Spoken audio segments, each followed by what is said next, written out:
What if I told you that your grandparents made the same financial mistake as your parents, and your parents made the same one as you?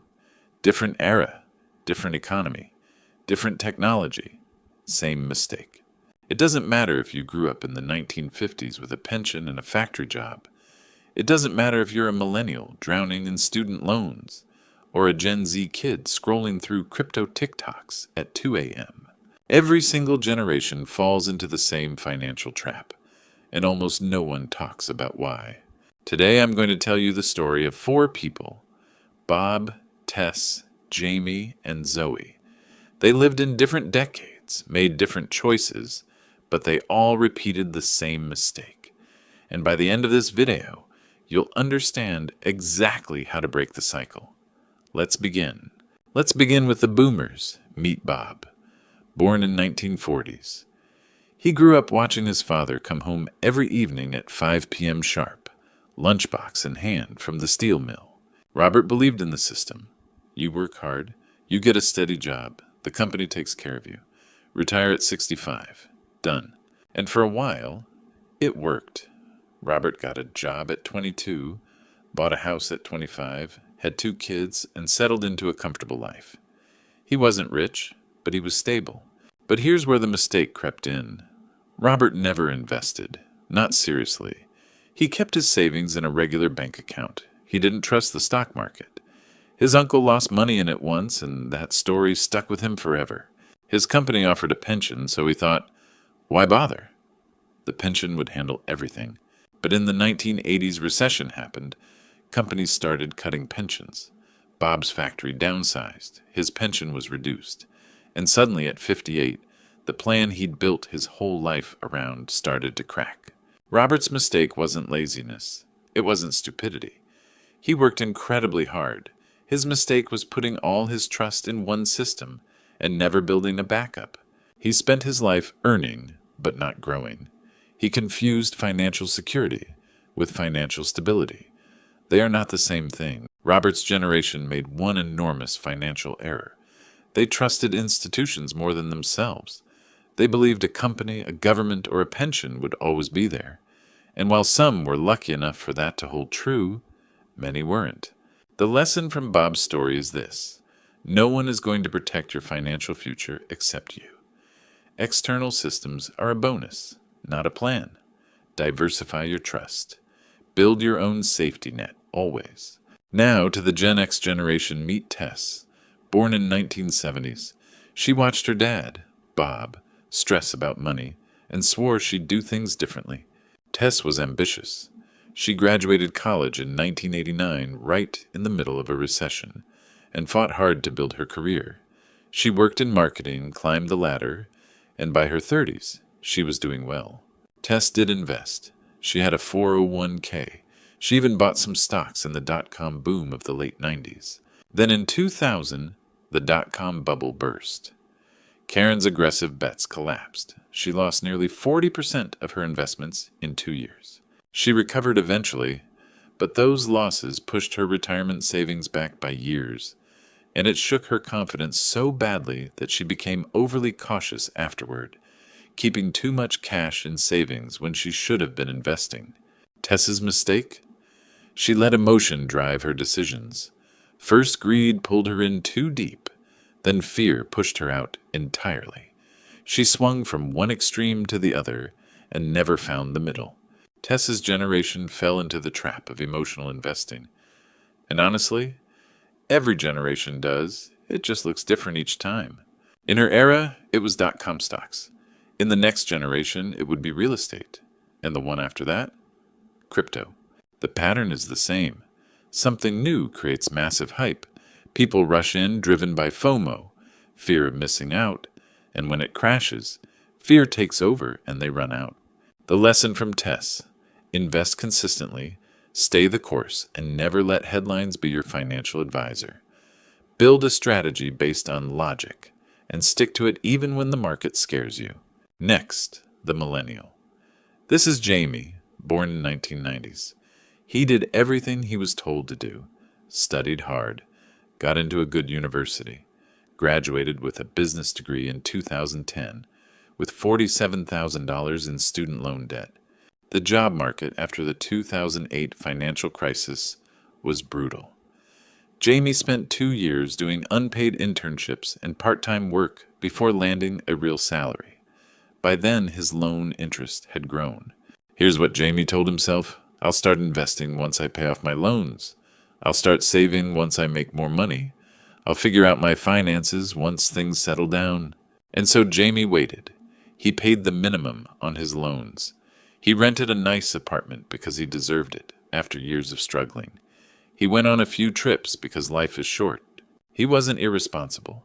He was exhausted. The financial system felt broken to his generation, and honestly, in many ways, it was. Housing was expensive. Healthcare was expensive. Avocado toast jokes aside, the cards were stacked against millennials in real ways. But here's the hard truth Jamie didn't want to hear. While he was waiting for the perfect moment, compound interest was working against him on his debt. And it was not working for him in investments because he'd never started. He was 35 before he finally started consistently investing. He lost over a decade of compounding, and the lifestyle creep, spending more as he earned more without adjusting his savings, kept him feeling broke even when he wasn't. Jamie's mistake: he let the complexity of his financial situation paralyze him into inaction. He kept waiting for permission, or the perfect moment, that never came. Jamie's generation taught us a painful truth. Waiting is not neutral. Every month you delay investing is a month compound. Interest is not working for you. Perfect conditions don't exist. You will never feel fully ready. You will never have zero debt before you start. The time to start building wealth is always, imperfectly, now. Even $50 a month invested at 25 is worth more than $500 a month invested at 40. Time is the most valuable ingredient in wealth building, and once it's gone, you cannot buy it back. Start small, start messy, start today. And finally, Gen Z. Meet Zoe. Born in 2001, she is the most financially aware generation in history. She grew up with YouTube tutorials, financial TikToks, Reddit threads about index funds. She knows what a Roth IRA is at 17. Zoe is smart, but Zoe has a problem that her knowledge actually created. Zoe has information overload. On Monday, she reads that index funds are the safest long-term play. On Tuesday, a creator she follows explains why crypto will replace traditional banking. On Wednesday, she hears about real estate wholesaling with no money down. On Thursday, options trading. Every week there's a new best strategy, a new thing to be excited about, a new guru with a new system, and Zoe, like so many of her peers, chases them all. She opened a Robinhood account at 19 and put $1,000 into meme stocks. Went up 80%, then lost it all. She moved into crypto, made money, then watched it crash. She never held anything long enough for it to compound. Here's the painful irony. Zoe knows more about finance than Robert ever did, but knowledge without consistency is worthless. She has a map, but she keeps changing destinations every week. And there's another layer to Zoe's mistake. She was performing wealth on social media before she had built any. The aesthetic of financial freedom, the laptop at the beach, the passive income graphics, the I made $10,000 this month posts. Replace the actual boring, consistent, undramatic work of building wealth. Zoe's mistake? Confusing financial content consumption with financial action and chasing excitement over consistency. Zoe's generation has access to more financial knowledge than any generation before them. But more information doesn't automatically mean better decisions. The lesson from Zoe's story is this: pick a boring strategy and commit to it. The wealthy aren't wealthy because they found the most exciting investment. They're wealthy because they found a solid strategy and stayed with it through boring months, through scary months, through crash months. Stop consuming. Start doing. Pick one vehicle. Index funds, a Roth IRA, consistent contributions, automate it, and then close the app. Consistency will always beat cleverness over time. 4 people, 4 generations, 4 different stories, but one common thread. Bob trusted a system instead of himself. Tess trusted her emotions instead of a strategy. Jamie trusted the idea of a perfect future moment. And Zoe trusted that knowledge alone was enough. The mistake all 4 of them made, in their own way, was the same. They avoided the discomfort of simple, boring, consistent action. Bob avoided the discomfort of learning to invest on his own. Tess avoided the discomfort of holding a position through a crash. Jamie avoided the discomfort of starting small with debt still present. Zoe avoided the discomfort of committing to one boring strategy. Every generation found a different reason to avoid the same thing. Because simple is not sexy, consistent is not exciting, but simple and consistent are exactly what builds wealth. So how do you actually break this cycle? Here are 4 principles, one from each generation's story. Number 1, from Robert's story, take personal ownership of your financial future. No employer, no government, no spouse is going to do it for you. Educate yourself. Build your own plan. Number 2, from Tess's story, remove emotion from your investing.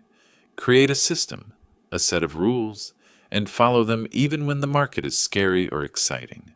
Boring investing wins. Number 3, from Jamie's story, start now with what you have, even if it's imperfect. Even if your debt isn't gone, even if you can only do $20 a month, time is your most powerful asset. Number 4, from Zoe's story, choose consistency over cleverness. Pick a simple strategy, automate it, stop watching it every day.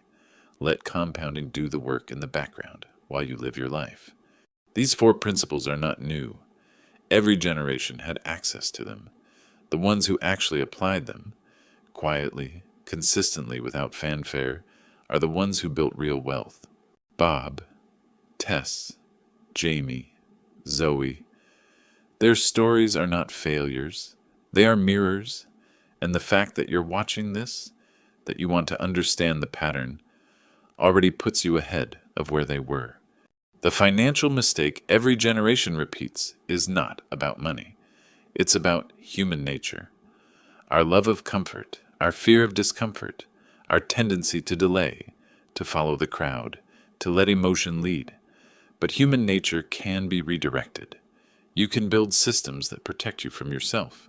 You can automate decisions so your emotions don't get a vote. You can start today, imperfectly, and let time do the heavy lifting. The cycle ends with whoever decides to end it. Let that be you. If this story resonated with you, leave a comment and tell me, which character did you see yourself in most? Bob, Tess, Jamie, or Zoe? I genuinely want to know. Like this video, subscribe for more stories like this, and I'll see you in the next one. Take care.